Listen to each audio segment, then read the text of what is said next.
నమస్కారం. స్వతంత్ర TV daily news analysis DNL షోకి స్వాగతం. నేను మీ యాంకర్ చిరంజీవి. రాజకీయాల్లో ఏ పరిణామమైనా ఊరికే జరగదు. ప్రతి మాట వెనుక ఒక వ్యూహం ఉంటుంది, ప్రతి విమర్శ వెనుక ఒక రాజకీయ లక్ష్యం ఉంటుంది. రెండు తెలుగు రాష్ట్రాల్లో ప్రస్తుతం ఇలాంటి సంచలన రసవత్తర రాజకీయ పరిణామాలు చోటు చేసుకుంటున్నాయి. తెలంగాణలో అధికార కాంగ్రెస్ పార్టీలోనే ముఖ్యమంత్రి వర్సెస్ సిట్టింగ్ మంత్రి వర్గాల మధ్య అంతర్గత యుద్ధం నడుస్తుంటే, అటు ఆంధ్రప్రదేశ్లో గత ప్రభుత్వ హయాంలో జరిగిన ఏపీపీఎస్సీ గ్రూప్ 1 పరీక్షల అక్రమాల అసెంబ్లీని కుదిపేస్తున్నాయి. ఇక ఈ రెండు తెలుగు రాష్ట్రాల తాజా రాజకీయ పరిణామాలపై, తెర వెనుక జరుగుతున్న అసలు సమీకరణాలపై క్లియర్ కట్ అనాలిసిస్ చూడడానికి ఈరోజు మనతో పాటు లైవ్లో ఉన్నారు ప్రముఖ political analyst, senior journalist Shri M Koteswara Rao గారు. Sir good morning. Good morning sir, welcome to DNA live show. So అయితే సార్, ఈ కోటేశ్వర్ గారి విశ్లేషణలు వినడానికి ముందు ఈరోజు మనం మీడియాలో వచ్చినటువంటి టాప్ హెడ్లైన్స్ ఒకసారి చూద్దాం. దాని తర్వాత మనం విశ్లేషణలోకి వెళ్ళిపోదాం. రైట్, ముందుగా చూసుకుంటే ది పైనీర్లో main headlines: shocking misdates in group 1 exams under YSRCP rule, evaluation left to workers, drivers and security guards. So ఇవి ప్రధాన హెడ్లైన్స్. ఇటు రైట్ సైడ్లో చూసుకున్నట్టయితే assembly passes bill, direct elections of mayors, chairpersons in ULBs restored. Second headlines ఇది. ఇంకా కింద చూసుకున్నట్టయితే data centres will not affect Visakhapatnam, drinking water supply. ఇటు చూసుకున్నట్టయితే CM hands over 200 CR compensations cheque to Veligonda project ఎవాక్యూసెస్. So ఇటు మరో headlines: junior doctors reject governments offers of 5% increase in stipend. So ఇవి మన పైనీర్లో ఉన్నటువంటి ప్రధాన హెడ్లైన్స్. ఇక నెక్స్ట్ నమస్తే తెలంగాణలోకి వెళ్తే ప్రధాన హెడ్లైన్స్: ఇక నర్సంపేట బంద్ విజయవంతం, పెద్ది విగ్రహం తొలగించడాన్ని నిరసిస్తూ దుకాణాల మూసివేత. ఇక స్వచ్ఛందంగా మద్దతు పలికిన ప్రజలు, బీఆర్ఎస్ పార్టీ ఆధ్వర్యంలో బంద్ సంపూర్ణం. ఈ బంద్ ఇక ప్రశాంతంగా జరిగేది. పలువురు కార్యకర్తలు అరెస్టు చేశారు. రాస్తారోకలు, భారీ ర్యాలీలు జరిగాయి. పెద్ది విగ్రహం ప్రతిష్ఠించాలంటూ కేసులు ఎత్తివేయాలని కూడా డిమాండ్ చేశారు. ఇక రేవంత్ దొంతి దిష్టి బొమ్మల దహనం కూడా చేశారు. బీఆర్ఎస్ నేతల గృహ నిర్బంధం, ఎర్రవల్లి వరంగల్ రాకుండా అడ్డంకితో జనగామలో అరెస్ట్. ఇక వీరందరినీ హైదరాబాద్కు తరలింపు. ఇటుపైకు చూసుకున్నట్టయితే కోకాపేటలో హరీష్ రావు వాహనాన్ని అడ్డుకున్న పోలీసులు, బీఆర్ఎస్ నేతలపై దమనకాండ, టీమ్స్కు బయలుదేరిన బీఆర్ఎస్ లీడర్ల నిర్బంధం, హరీష్ రావు, తలసాని తదితరులు హౌస్ అరెస్ట్. సో ఇవి మన నమస్తే తెలంగాణలో నుండి ప్రధాన హెడ్లైన్స్. ఇక వెలుగులో చూసుకున్నట్టయితే ప్రధానంగా ఇక్కడ లోక్సభ సీట్లు పెంచొద్దు, ఆ సీట్లకు తగ్గట్టుగానే మహిళా రిజర్వేషన్ అమలు చేయాలి, కేంద్ర ప్రభుత్వ వైఫల్యాన్ని క్షేత్రస్థాయిలోకి తీసుకువెళ్ళాలి, విద్యా వ్యవస్థ ప్రక్షాళనను రోడ్ మ్యాప్ రూపొందించాలి, పాత వందేమాతరం ధ్యేయానికి కట్టుబడి ఉన్నాం, పార్టీ కార్యక్రమాల్లో 2 చరణాలే పాడుతాం, సిడబ్ల్యూసీ మీటింగ్లో కీలక తీర్మానాలు. ఇక కింద చూసుకున్నట్టయితే ప్రిన్సిపాల్ను చంపింది 10th క్లాస్ స్టూడెంట్సే, నాగార్జున హై స్కూల్లో ప్రిన్సిపాల్ రూపారెడ్డి హత్య కేసులో సంచలనం, ఆమె నోటి నుంచి వచ్చిన చివరి మాటలే పట్టించినాయి, జల్సాల కోసం దారుణానికి ఒడిగట్టిన 5 విద్యార్థులు, రక్తపు మరకలున్న నోట్లు, అండర్వేర్లో దాచిన నగదు స్వాధీనం. సో వివరాలు వెల్లడించిన నల్గొండ ఎస్పీ శరత్ చంద్ పవార్. కింద చూసుకున్నట్టయితే మరో హెడ్లైన్స్: 22A5 రిలీఫ్, ఇండ్లకు డోకా లేదు, వివాదం లేని ఆస్తుల రిజిస్ట్రేషన్కు ఓకే, సర్కార్ సూత్రపాయ నిర్ణయం. 22Aలో జిల్లాల వారీగా పెట్టిన ఇంటి నెంబర్ల వివరాలు సేకరిస్తున్న కలెక్టర్లు. ఇక ప్రభుత్వం ఇచ్చిన ఇండ్లు పట్టాలు, వివిధ జీవోల కింద రెగ్యులైజైజ్ చేసిన ఇండ్ల స్థలాలపై ఫోకస్, లేఅవుట్లు, అర్బన్ సీలింగ్ ల్యాండ్లపై పూర్తి స్థాయి నివేదికలు, వేలం వేసి అమ్మిన ల్యాండ్ పనులు సైతం పరిగణలోకి. ఇక భూభారతి స్టాంప్స్ అండ్ రిజిస్ట్రేషన్ వెబ్సైట్లో స్పెషల్ ఆప్షన్, నాన్ అగ్రికల్చర్ 44 కోట్లపైన స్క్వేర్ యార్డ్లు అప్డేట్. ఇటు చూసుకున్నట్టయితే 5 షోలు కొత్త రేట్లు. పెద్ది సినిమాకు సూపర్ బూస్ట్ ఇచ్చిన సినిమాకు గ్యారెంటీ, చిన్న సినిమాకు గ్యారెంటీ. ఇక రోజుకో బడ్జెట్ మూవీ షోస్ తప్పనిసరి, బడ్జెట్లో 100 కోట్లు దాటితే టికెట్ రేట్లు పెంచుకోవచ్చు, రేటు పెంచితే వెల్ఫేర్కు 1 కోటి డిపాజిట్. రిలీజ్ అయిన తొలి 10 రోజుల వరకే పెంచిన రేట్లు అమలు. ఇక ప్రతి థియేటర్లో 25% సీట్లు non premium, 7.1 sound 2K 4K స్క్రీన్లకు స్పెషల్ థియేటర్స్ కేటగిరీ. సో ఇవి వెలుగులో ఉన్నటువంటి ప్రధాన హెడ్లైన్స్. ఇక ఆంధ్రజ్యోతి చూసుకున్నట్టయితే ఇటు మైన్ చూసుకున్నట్టే బెట్టింగ్ యాప్ కేసు, నిధి అగర్వాల్ను విచారించిన ఈడీ. ఇటు చూసుకున్నట్టయితే జగన్ అరాచకాలకు బదులివ్వు, బయట కుట్రలు చేయడం కాదు, సభకు వచ్చి గ్రూప్ 1 పై వివరణ ఇవ్వాలి, ఎవరు దాడులతో వాస్తవాలు దాచలేరు. చరిత్రలో లేనన్ని అక్రమాలు, అరాచకాలు, చివరకు కోట్లను మోసపుచ్చే యత్నం. గ్రూప్ 1 అక్రమాలు దాచేందుకు తెరపైకి. డిఎస్సి సీఎం సీట్లో కూర్చొని నేరాలు చేసిన వ్యక్తి సమాధానం చెప్పేందుకు సభకు రాడు. ప్రొఫెసర్లు దిద్దాల్సిన పేపర్లకు కూలీలతో ఎవాల్యుయేషన్ చేయించారు. అభ్యర్థినితో మూల్యాంకనం, ప్రైవేట్ వ్యక్తుల చేతికి జవాబు పత్రాలు, బాధ్యులపై కఠిన చర్యలు. ఇలాంటివి జరగకుండా ఏపీపీఎస్సీ ప్రక్షాళన. అసెంబ్లీలో సీఎం చంద్రబాబు స్పష్టీకరణ. సో ఇవి విద్యార్థులు రాసే 10వ తరగతి పరీక్ష జవాబు పత్రాలను పోలీస్ ఎస్కార్ట్లతో తరలిస్తారు. మరి రాష్ట్రాన్ని పాలించే అధికారులను ఎంపిక చేసే పరీక్షల విషయంలో ఇంకెంత అప్రమత్తంగా ఉండాలి. కానీ గ్రూప్ 1 జవాబు పత్రాల భద్రతను గాలికి వదిలేశారు. నాడు ఇష్టానుసారం వ్యవహరించారు. అర్హత లేని ప్రైవేట్ వ్యక్తులతో వాటిని దిద్దించి డిజిటల్ మూల్యాంకనాన్ని పక్కన పెట్టి మాన్యువల్ ఎలివేషన్ చేయాలన్న కోర్టును సైతం తప్పుదోవ పట్టించేలా అఫిడవిట్లు దాఖలు చేశారు. న్యాయస్థానం ఆదేశాలు అమలులో ఉండగానే ఇంటర్వ్యూలను నిర్వహించి ఉద్యోగ నియామకాలు జరిపారు. సో ఇవి మరి సీఎం చంద్రబాబు చేసిన వ్యాఖ్యలు. ఇటు మరోపక్క చూసుకున్నట్టయితే మరో 25 ఏళ్ళు 543 సీట్లే లోక్సభ సీట్లను స్తంభింపజేయాలి. 543 సీట్లలోనే మహిళలకు 33% కోటా ఇవ్వాలి. తదుపరి లోక్సభ ఎన్నికల నుంచి అమలు చేయాలి. పార్టీ సమావేశాల్లో వందే మాతరం 2 చరణాలు పాడతాం. ఇక 1937లో కాంగ్రెస్ తీర్మానానికి నేటికి కట్టుబడి ఉంటాం. 800 నగరాల్లో విద్యార్థులతో సభలు, అయోధ్య విరాళాల చోరీపై దేశవ్యాప్త ఉద్యమం, విద్యారంగం, పరీక్షల నిర్వహణలో సంస్కరణలపై నివేదిక రూపొందించాలని నెలలో ఖర్గేకు సమర్పించాలి. ఇక కాంగ్రెస్ పాలిత రాష్ట్రాల సీఎంలకు ఆదేశం. అక్టోబర్ 31కి గ్రామ స్థాయి నుంచి పార్టీ బలోపేతం. కాంగ్రెస్ వర్కింగ్ కమిటీ సమావేశంలో కీలక నిర్ణయాలు తీసుకున్నారు. ఇక కులగణనపై మోదీ సర్కార్ ద్వంద్వ వైఖరి ప్రవేశిస్తుందని విమర్శలు. ఇక నెక్స్ట్ సాక్షి తీసుకున్నట్టయితే మోసాలపై చర్చ మొదలైంది కదా. Main headlines. హామీల వెన్నుపోటుపై 2 ఏళ్లకే ప్రజల్లో తీవ్ర వ్యతిరేకత. వైఎస్ఆర్సీపీ అధ్యక్షుడు మాజీ సీఎం వైఎస్ జగన్ చేసిన వ్యాఖ్యలు. ప్రతి ఇంట్లో జగన్ పాలన, చంద్రబాబు పాలనపై పోలిక. జగన్ ఎలా చేయగలిగాడు, బాబు పాలనలో ఎందుకు జరగడం లేదని చర్చ. ఎన్నికల ముందు 3 ఇస్తామన్న హామీలు ఏమయ్యాయి బాబు అంటూ జగన్ ప్రశ్నించడం జరిగింది. ఇక స్థానిక సమరానికి గెలిపే లక్ష్యంగా పనిచేయండి. పార్టీ శ్రేణులకు వైఎస్ జగన్ పిలిపించారు. కుట్రలు చేస్తారు, వాటిని తిప్పుకూడదాం, ప్రజలు మనకు అండగా ఉన్నారంటూ జగన్ చేసిన వ్యాఖ్యలు. సో ఇటుపక్క చూసుకున్నట్టయితే మరో హెడ్లైన్స్. కాకి వనంలో గంజాయి. అక్రమ రవాణాకు గేట్వేగా మారిపోయిన రాష్ట్రం. టీడీపీ నేతల కనుసన్నులోనే గంజాయి దందా. రెడ్ బుక్ మినహా మరేమీ పట్టని పోలీస్ వ్యవస్థ. ప్రకాశం జిల్లాలో గంజాయి తరలిస్తూ పట్టుబడ్డ పోలీసులు. ఎన్డీపీఎస్ నిబంధనలు తుంగలో తొక్కిన పోలీసులు. రైట్, వీటి గురించి ఇప్పుడు మనం కోటేశ్వరరావు గారిని అడిగి తెలుసుకుందాం. సార్ చెప్పండి. సార్, ముందుగా మనం తెలంగాణ చూసుకున్నట్టయితే తెలంగాణ కాంగ్రెస్లో కొండా వర్సెస్ రేవంత్ చర్చ ఇప్పుడు జరుగుతుంది. తెలంగాణ రాజకీయాల్లో ఇప్పుడు మంత్రి కొండా సురేఖ కుమార్తె కొండా సుస్మిత చేసిన వ్యాఖ్యలు సంచలనం రేపుతున్నాయి. సీఎం రేవంత్ రెడ్డిపై ఆమె నేరుగా అవినీతి ఆరోపణలు చేయడమే కాకుండా పరకాల సీటు ఇవ్వకపోతే ఇండిపెండెంట్గా పోటీ చేస్తానని సవాల్ విసిరారు. దీనిపై కాంగ్రెస్ అధిష్టానం మంత్రి కొండా సురేఖకు సోకాజ్ నోటీసులు కూడా ఇచ్చింది. సార్, పీసీసీ అధ్యక్షుడిగా రేవంత్ రెడ్డి ఉన్నప్పటి నుండి కొండా ఫ్యామిలీ ఆయనకు సపోర్ట్గా ఉంది. అలాంటిది ఇప్పుడు ఒక మంత్రి కుమార్తె స్వయంగా ముఖ్యమంత్రి పైన తిరుగుబాటు బావటం ఎగరేయడాన్ని, ఈ అచ్చ కాంగ్రెస్ వర్సెస్ పచ్చ కాంగ్రెస్ వివాదాన్ని మీరెలా విశ్లేషిస్తారు?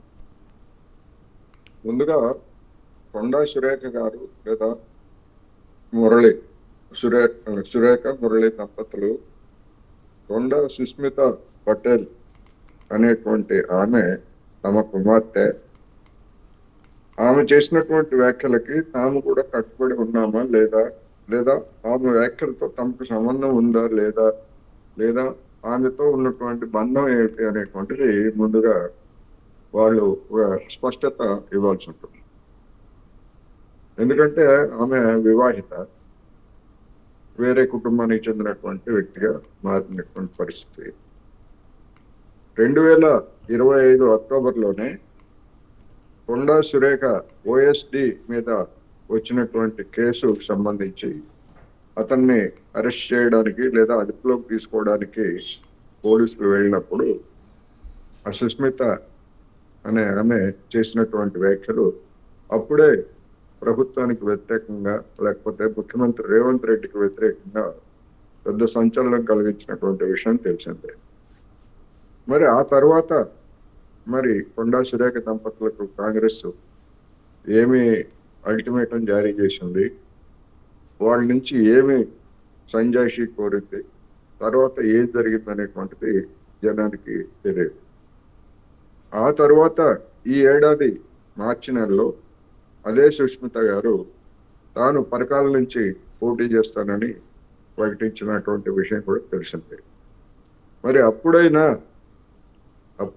మరి కాంగ్రెస్ అధిష్టాన వర్గం కొండా సురేఖ దంపతులను ఏమిటి మీ కుమార్తె ఈ విధమైనటువంటి ప్రకటనలు చేస్తున్నారు, మీకు ఆమెకు ఉన్నటువంటి బంధం ఏమిటి, లేదా పార్టీలో సుష్మిత గారి స్థానం ఏమిటని ఎప్పుడైనా అడిగారా అంటే అది కూడా కాంగ్రెస్ పెద్దలు అడిగినటువంటి ఏమీ లేదు.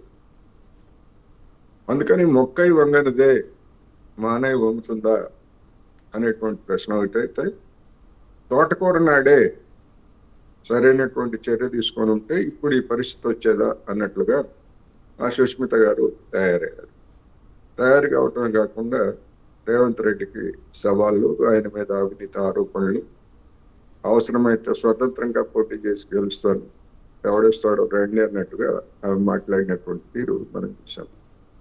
అందువల్ల అనివార్యమైనటువంటి స్థితిలో సురేఖ దంపతులకి ఆ విధమైనటువంటి ఒక సంజాయిషి నోటీస్ ఇచ్చారు అనేటువంటిది మీడియాలో వచ్చినటువంటి వార్త. సార్, అదేవిధంగా ఈ వలస నేతలు వర్సెస్ సీనియర్ల వివాదం భవిష్యత్తులో తెలంగాణ కాంగ్రెస్ ప్రభుత్వ స్థిరత్వాన్ని దెబ్బతీసే అవకాశం ఏమైనా ఉందంటారా? వలస నేతలు లేదా అంతకుముందు ఉన్నటువంటి నేతలు అనేటువంటి దానికి వచ్చేసరికి ఇవాళ ఏ పార్టీలో అటువంటి పరిస్థితి లేదు. బీఆర్ఎస్ లో వలస నేతలు లేదా ఆందోళన సందర్భంగా ముందుకు వచ్చినటువంటి వాళ్ళు ఉన్నారు. బీజేపీలో అదే పరిస్థితి, కాంగ్రెస్ లో అదే పరిస్థితి, తెలుగుదేశం పార్టీలో అదే పరిస్థితి. గతంలో తెలుగుదేశం పార్టీలో కాంగ్రెస్ వాళ్ళు చేరినప్పుడు తెలుగుదేశం రక్తం ఎంత లేకపోతే కాంగ్రెస్ రక్తం ఎంత అనేటువంటి శాతాల గురించి గతంలో చర్చ జరిగింది. ఇప్పటికి వచ్చేసరికి అన్ని పార్టీల్లో ఏ పార్టీలో ఎవరు ఎప్పుడు ఉంటారో తెలియనటువంటి పరిస్థితి, మొత్తం అంతా కూడా హైబ్రిడ్ గా తయారైపోయింది, కలగా పులగం, ఎవరు ఏమిటి అనేటువంటి కాదు. అందుకని ఇప్పుడు ఎలా ఉన్నారు ఏమిటి అనేటువంటి దాన్ని ప్రతి పార్టీ ప్రామాణికంగా తీసుకుంటున్నటువంటి స్థితిలో కొత్తగా వచ్చినటువంటి వాళ్ళు లేదా పాత వాళ్ళు లేదా పచ్చ వాళ్ళు లేదా మూడు రంగుల వాళ్ళు అనేటువంటిది ఒక వివాదాన్ని సృష్టించడానికి, అసంతృప్తిని వ్యక్తం చేయడానికి వాడుతున్నటువంటి పదాలే తప్ప ఎవరు అనేటువంటి సమస్య. ఇప్పుడు మరి ఉదాహరణకు పరకాల ఎమ్మెల్యేగా ఉన్నటువంటి మరి రేవూరు ప్రకాష్ రెడ్డి గారు ఎక్కడి నుంచి వచ్చారు? బీజేపీలో చేరారు. ఆయన తెలుగుదేశం పార్టీ నుంచి బీజేపీలో చేరారు, బీజేపీ నుంచి కాంగ్రెస్కి వచ్చారు. ఇట్లా రేవంత్ రెడ్డి గారు తెలుగుదేశం పార్టీ నుంచి కాంగ్రెస్కి వచ్చారు. ఇంకా అనేక మంది ఈ విధంగా మొత్తం చూసుకున్నప్పుడు ఎవరు ఎప్పుడు ఏ పార్టీలో ఉన్నారో ఎప్పుడు ఏ పార్టీలో ఉంటారో తెలియనటువంటి పరిస్థితి ఇవాళ రెండు తెలుగు రాష్ట్రాల్లోనూ, దేశంలో కూడా అదే పరిస్థితి ఉందనేది మనం గమనించాలి. అందుకని ఎవరు పట్టు ఇప్పుడు రేవంత్ రెడ్డి గారికి సుష్మితా పటేల్ గారు ఒక సవాల్ విసిరారు, అవసరమైతే నేను ఇండిపెండెంట్ గా పోటీ చేస్తాను అని. మరి మార్చి నెలలో ఆమె స్వతంత్రంగా నేను కాంగ్రెస్ తరఫున పోటీ చేస్తానని చెప్పడానికి ఆమెకేమి రైట్ ఉన్నది? అప్పుడు కాంగ్రెస్ అధిష్టాన వర్గం అటువంటి ముందు వేస్తున్న నిర్ణయం ఏమి చేయలేదు కదా. అదే విధంగా మొన్న రేవంత్ రెడ్డి గారు రేవూరు ప్రకాష్ రెడ్డి గారు ఈ కాన్స్టిట్యున్సీలో మళ్ళా పోటీ చేస్తారు, తిరిగి మరోసారి ఘన విజయం సాధించి పెట్టండి అని చెప్పేసి ఆయన ప్రకటించారు. మరి ఆయనకి ఎవరో అధికారం ఇచ్చారు? అధిష్టాన వర్గం మరి అసెంబ్లీ అభ్యర్థుల గురించి లేదా ఎన్నికల గురించి ఎట్లాంటి చర్చలు కానీ ఏ విధమైనటువంటి ఆదేశాలు కానీ ఇవ్వలేదు కదా. అందుకని కాంగ్రెస్ లో కర్ర ఉన్నవాడిదే గొర్రె అన్నట్టుగా ఈ విధమైనటువంటి ఎవరి బల ప్రదర్శనని వాళ్ళు ముందుగానే ప్రదర్శించుకోవడం అనేటువంటిది ఒక సూచనగా మనకి కనిపిస్తుంది. సో ఈ వివాదం వల్ల తను ఇండిపెండెంట్ గా బరిలోకి దిగుతానని చెప్పడం జరిగింది కదా సార్. సో తను ఒకవేళ బరిలోకి దిగితే ఉమ్మడి వరంగల్ జిల్లాలో కొండా వర్గం ఓటు బ్యాంకు కాంగ్రెస్ పార్టీకి ఎంతవరకు నష్టం తెస్తుందంటారు? అది మనం అప్పుడే చెప్పలేము. ఎందుకంటే ఇప్పుడు చెరువులో చేప ఉన్నంత కాలమే దానికి ప్రాణం ఉంటుంది, అదేవిధంగా మొసలికి కూడా నీళ్లలో ఉన్నంత కాలమే మొసలికి పట్టు ఉంటుంది. నీటి బయటకు వచ్చిన తర్వాత మొసలి పట్టు ఏమిటనేటువంటిది అందరికీ తెలిసిందే. అదేవిధంగా చెరువు నుంచి బయటపడితే చేప పిల్లల పరిస్థితి కూడా అదే ఉంటుంది. అందుకని వ్యక్తులుగా ఉన్నటువంటి వాళ్ళు కొన్ని సందర్భాల్లో కొన్ని ప్రాంతాల్లో స్వతంత్రులుగా గెలిచి ఆ, పోటీ చేసి తమ సత్తాన్ని చూపించుకున్న మాట గతంలో జరిగింది, భవిష్యత్తులో కూడా జరగవచ్చు. కానీ ఏదో మొత్తంగా వరంగల్ జిల్లా మొత్తం మీద కొండా సురేఖ లేకపోతే కొండా మురళి దంపతుల యొక్క పట్టు ఉన్నది అని చెప్పడానికి అట్లాంటిది దానికేమి దాఖలాలు కూడా ఏమి లేవు. కానీ ఎన్నికలు ఇప్పుడు లేవు కనుక రాబోయేటువంటి రోజుల్లో మరి ఈ సురేఖ మీద ఏ విధమైనటువంటి చర్యలు తీసుకుంటారు, ఆమె కాంగ్రెస్ లో ఉంటారా లేకపోతే మరొక పార్టీకి దేనికైనా వెళ్తారా, ఇట్లాంటివన్నీ కూడా ఇంకా అనేకమైనటువంటి సమస్యలు పరిష్కారం కావాల్సి ఉంది. అందుకని ఇప్పుడు ముందుగానే ఒకవేళ జరిగితే అనేటువంటిది ఊహాజనితం తప్ప వాస్తవం కాదు. రెండోది, వాళ్ళకి అంత మొత్తం జిల్లా మొత్తం మీద అంత పట్టున్నటువంటి పరిస్థితి కూడా కాదు. నిజానికి అంత పట్టు ఉంది అని కాంగ్రెస్ అధిష్టాన వర్గం భావించినా లేకపోతే రేవంత్ రెడ్డి గారు భావించినా గానీ పరిణామాలు ఆ విధంగా ఉండేవి కాదు. ఎందుకని ఇప్పుడు కొండా సురేఖ మొదటి నుంచి అసంతృప్తితో ఉన్నటువంటి విషయం తెలిసిందే. మాకు డబ్బులు లేని మంత్రిత్వ శాఖ ఇచ్చారు, ఆదాయం లేని శాఖ ఇచ్చారు అని చెప్పేసి వాళ్ళు చెప్పారు కదా. రైట్ అందుకని సార్, దాంతోపాటు ఇప్పుడు సీఎం రేవంత్ రెడ్డి సోదరులు సెల్ కంపెనీల ద్వారా రాష్ట్రాన్ని దోచుకుంటున్నారంటూ సుస్మిత చేసిన ఆరోపణలు చాలా తీవ్రమైనవి. ఇప్పుడు అధికార పార్టీకి చెందిన కుటుంబం నుండే ఇలాంటి మాటలు రావడంపై అటు బీఆర్ఎస్ కావచ్చు, బీజేపీ వంటి ప్రతిపక్షాలు ఎలాంటి వ్యూహంతో ముందుకు వెళ్ళే అవకాశం ఉందంటారు? ఇది ప్రభుత్వ ఇమేజ్ను ఎంతవరకు దెబ్బతీస్తుంది అంటారు?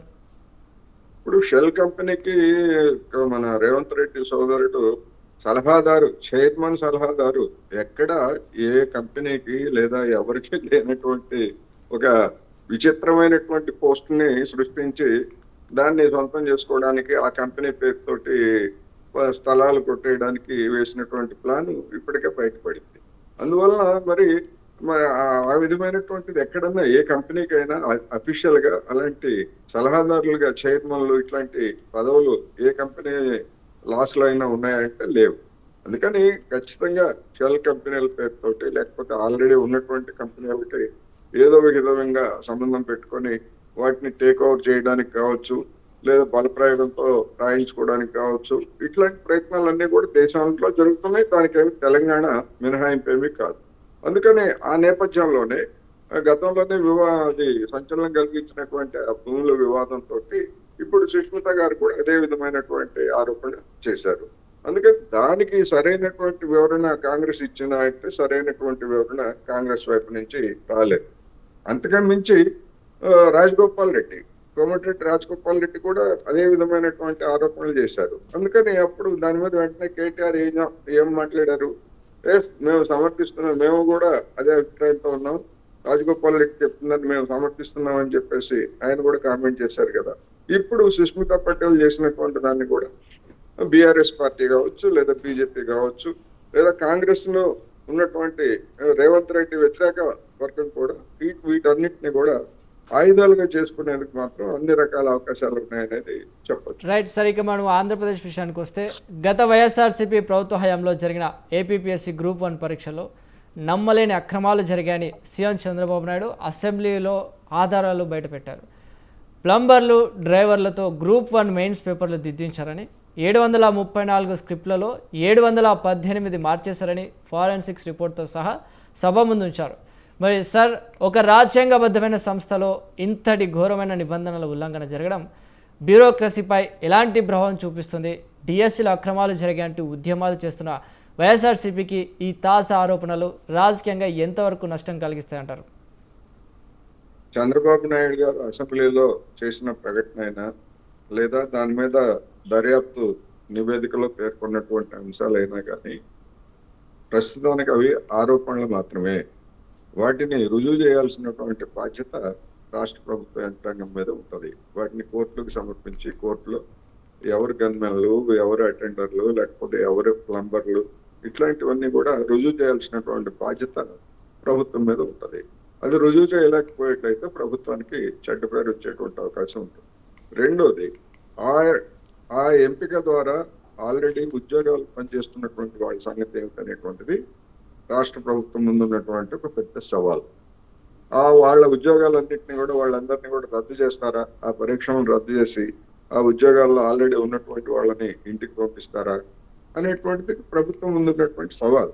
ఎందుకు అంటే వైసీపీ హయాంలో జరిగింది అని చెప్తున్నటువంటి అక్రమానికి ఒకవేళ దాన్ని నిజమని తేలిస్తే వైసీపీ రాజకీయంగా మూల్యం చెల్లించుకుంటుంది. ఇప్పుడు దాన్ని ఒక ప్రచారాస్త్రంగా వరకే పరిమితం చేసుకునేట్లయితే అది వైసీపీకి పెద్ద నష్టమే ఉండదు. ఎందుకంటే ఒకవేళ మా హయాంలో అవినీతి జరిగిందంటున్నారు, మరి ఆ ఉద్యోగాలని లేదా ఆ పరీక్షలను మీరు ఎందుకు రద్దు చేయలేదు అనేటువంటి ప్రశ్న తర్వాత వైసీపీ నుంచి వస్తుంది. ఎందుకు ఈ విధంగా మనం మాట్లాడుకోవాల్సి వస్తుందంటే జార్ఖండ్ లో గతంలో జరిగినటువంటి సుప్రీంకోర్టు లేదా హైకోర్టు మార్గదర్శకత్వంలో జరిగినటువంటి స్టాఫ్ సెలక్షన్ కమిషన్ పరీక్షలను కూడా అక్కడ ప్రభుత్వం రద్దు చేసింది. ఆ రద్దు చేసినప్పుడు ఆల్రెడీ అక్కడ ఉద్యోగాలు చేస్తున్నటువంటి వాళ్ళు మాకు ఎలాంటి నోటీస్ ఇవ్వకుండా మా నుంచి ఎలాంటి సంజాషి కోరకుండా మీరు ఎట్లా రద్దు చేస్తారు అని కోర్టును ఆశ్రయించేటువంటి క్రమంలో వాళ్ళు ఉన్నారు. సరే, ఇప్పుడు ఆంధ్రప్రదేశ్ లో కూడా అదే పరిస్థితి రాబోతా ఉంది. అందుకని పరీక్షల్లో అక్రమాల గురించి మాత్రమే ప్రభుత్వం చెప్పింది తప్ప ఆ అక్రమాల లేదా సక్రమాలతోటి ఎంపికైనటువంటి వాళ్ళని ఉద్యోగాల నుంచి తొలగిస్తారా లేదా ఆ పరీక్షలను రద్దు చేస్తారా లేదా అనేటువంటిది ప్రభుత్వం చెప్పాలి ఇప్పుడు. ఎందుకంటే బంతి ఏదో మేము వైసీపీ కోర్టులోకి విసిరామని చెప్పేసి సమ్మరపడుతున్నారు, కానీ బంతి ఇంకా తెలుగుదేశం 3 పార్టీల కూటమి కోర్టులోనే ఉంది. అందుకని ఇప్పుడు ప్రభుత్వం ఈ నివేదిక మీద ప్రభుత్వం తీసుకునేటువంటి చర్యలు ఏమిటి అనేటువంటి దానికి వచ్చేసరికి మళ్ళా ప్రభుత్వానికి ఒక సవాల్ ఎదురయ్యేటువంటి అవకాశం కూడా ఉంది. సో అదేవిధంగా ప్లంబర్లు డ్రైవర్లతో పేపర్లు దిద్దించారనే ఆరోపణలు ఏపీపీఎస్సీ వంటి రాజ్యాంగబద్ధ సంస్థ ప్రతిష్టను పూర్తిగా మంటగలిపాయని చెప్పుకోవచ్చు. మరి భవిష్యత్తులో విద్యార్థులకు నమ్మకం కలిగేలా ఈ వ్యవస్థను ప్రక్షాళన చేయడానికి కూటమి ప్రభుత్వానికి ఉన్న మార్గాలు, సవాళ్ళు ఏమిటంటారు సార్? ఇప్పుడు ప్లంబర్లు లేకపోతే గన్మెన్లు లేకపోతే అటెండర్లు దిద్దారు అనేటువంటిది నా అభిప్రాయం ప్రకారం అయితే అతిశయోక్తితో కూడినటువంటి వ్యవహారం అది. ఆ విధమైనటువంటి పరిస్థితి అర్హత లేనటువంటి ఇతరులతోటి దిద్దించారు అని అంటే అది వేరు. కానీ అసలు ఆ సబ్జెక్టులతో కానీ లేకపోతే ఆ విధమైనటువంటి పరిజ్ఞానం లేనటువంటి వాళ్ళతోటి దిద్దించారు అనేటువంటిది ఒక విపరీతమైనటువంటి ఆరోపణగానే నేను పరిగణిస్తున్నాను. అందుకనే అటువంటి ఆరోపణ చేసినటువంటి ప్రభుత్వము దాన్ని గనక నిరూపించలేకపోయేట్లయితే లేదా అటువంటి పరీక్షను గనక రద్దు చేయకపోయినట్లయితే లేదా ఆల్రెడీ ఉద్యోగాల్లో చేరినటువంటి వాళ్ళని ఇంటికి పంపించకపోయేట్లయితే అది ఎవరిది బాధ్యత అవుతుంది అనేటువంటిది సమస్య. అందుకనే ప్రభుత్వం మీద ఇప్పుడు ప్రధానమైనటువంటి బాధ్యత ఉన్నది. మరి ఇటువంటి పరిస్థితుల్లో మీరు రాబోయేటువంటి రోజుల్లో ఇలాంటి పరీక్షల్ని ఏ విధంగా అంటే మూల్యాంకన చేయిస్తారు, ఏ విధమైనటువంటి లోపాలు లేనటువంటి వ్యవస్థలను ఏర్పాటు చేస్తారు అనేటువంటి ఒక సమస్య ఎట్లయితే ఆల్రెడీ ఉద్యోగాల్లో చేరినటువంటి వాళ్ళ మీద మీరు ఏం చర్యలు తీసుకుంటారు, ఆ పరీక్షను ఏం చేస్తారు అనేటువంటిది నేను ఇంతకుముందు చెప్పినట్టుగానే చంద్రబాబు నాయుడు సర్కార్ ముందు ఒక పెద్ద సార్. అదేవిధంగా ఇప్పుడు ఈ అవినీతి అక్రమ మార్గాల్లో గ్రూప్ 1 పోస్టులు పొందిన వారు భవిష్యత్తులో ఐఏఎస్ స్థాయికి కూడా ఎదుగుతారు. మరి ఇలాంటి నియామకాల వల్ల రాష్ట్ర పరిపాలన వ్యవస్థ బ్యూరోక్రసీ ఎంతవరకు కుంటపడుతుందంటారు? ఇది రాష్ట్ర అభివృద్ధిపై ఎలాంటి దీర్ఘకాలిక ప్రభావాన్ని చూపిస్తుందంటారు? ఇప్పుడు మీరు అన్నట్టుగా వీళ్ళు అక్రమ పద్ధతుల్లో చేరి ఐఏఎస్లు ఇట్లా అయినటువంటి వాళ్ళతోటి అక్రమ పాలన కుంటుపడుతుంది అన్నారు. మరి సక్రమ పద్ధతుల్లో చేరి ఐఏఎస్లు ఐపీఎస్లుగా ఉన్నటువంటి వాళ్ళు లేదా వాళ్ళ యొక్క సక్రమ నియామకాలతో చేసినటువంటి వాళ్ళ నిర్వాకాలు ఏమిటి? మరి వాళ్ళు చేసినటువంటి నిర్వాకాలు మరి అదే ఆంధ్రప్రదేశ్ లో మనం చూస్తున్నాం కదా, ఏ విధంగా ఉన్నతాధికారులుగా ఉన్నటువంటి పోలీసు ఉన్నతాధికారులు కావచ్చు లేదా ఉన్నతాధికారులుగా పనిచేసినటువంటి ఐఏఎస్లు కావచ్చు జైళ్లు పాలయ్యి మొత్తం అంతా కూడా జీవితాలను నాశనం చేసుకున్నటువంటి తీరు కూడా చూసాం కదా. అందుకని అది ఏం జరుగుతుంది, అది ఎట్లా ఏమిటి అనేటువంటిది అది ఒక ఊహాజనితమైనటువంటి అంశమే తప్ప వాళ్లే సర్వస్వం కాదు కదా. గ్రూప్ 1లో ఉన్నటువంటి వాళ్ళు కొంతమంది ఐఏఎస్లుగా ప్రమోట్ అవుతారు, కానీ మిగిలినటువంటి వాళ్ళు ఐఏఎస్లు వాళ్ళ నిర్వాహకం సంగతి ఏమిటి, అది కదా సమస్య. అందుకని వాళ్ళైనా వీళ్ళైనా అటువంటిది ఏదైనా ఉండేట్లయితే ప్రభుత్వం ఏం చేస్తుంది? ఇప్పుడు మనం చూస్తున్నాం తెలంగాణలో 22 ఏళ్ళ జాబితాలో రెవెన్యూ అధికారులు పెట్టారని చెప్పేసి చెప్తున్నారు. మరి ఆ రెవెన్యూ అధికారులు ఎవరు, ఏం చర్యలు, ఇట్లాంటి అనేకమైన సమస్యలు వస్తాయి. Right sir, thank you sir. Thank you. Right. తెలంగాణలో కొండా సుస్మిత సంచలన వ్యాఖ్యలు కాంగ్రెస్లో అంతర్గత కుమ్మలాటను రోడ్డున పడిస్తే అటు ఏపీలో ఏపీపీఎస్సీ గ్రూప్ 1 పరీక్షల అక్రమాల డేటా నిరుద్యోగ యువతను నివ్వెరపోయేలా చేసింది. రెండు రాష్ట్రాల్లోనూ రాబోయే రోజుల్లో ఈ అంశాలు మరిన్ని రాజకీయ మలుపులు తిరగడం ఖాయంగా కనిపిస్తుంది. మరి ఈ రెండు కీలక అంశాలపై ఎంతో నిష్పాక్షికంగా లోతైన సమాచారంతో చక్కని విశ్లేషణ అందించిన సీనియర్ జర్నలిస్ట్ ఎం కోటేశ్వరరావు గారికి ధన్యవాదాలు sir. Thank you so much. So మీ పూర్తి విశ్లేషణ మాకు మా ప్రేక్షకులకు అందించినందుకు ధన్యవాదాలు సార్. సో ఇది ఈనాటి స్వతంత్ర TV daily news and analysis DNA. తాజా రాజకీయ పరిణామాలు అప్డేట్స్ కోసం చూస్తూనే ఉండండి స్వతంత్ర.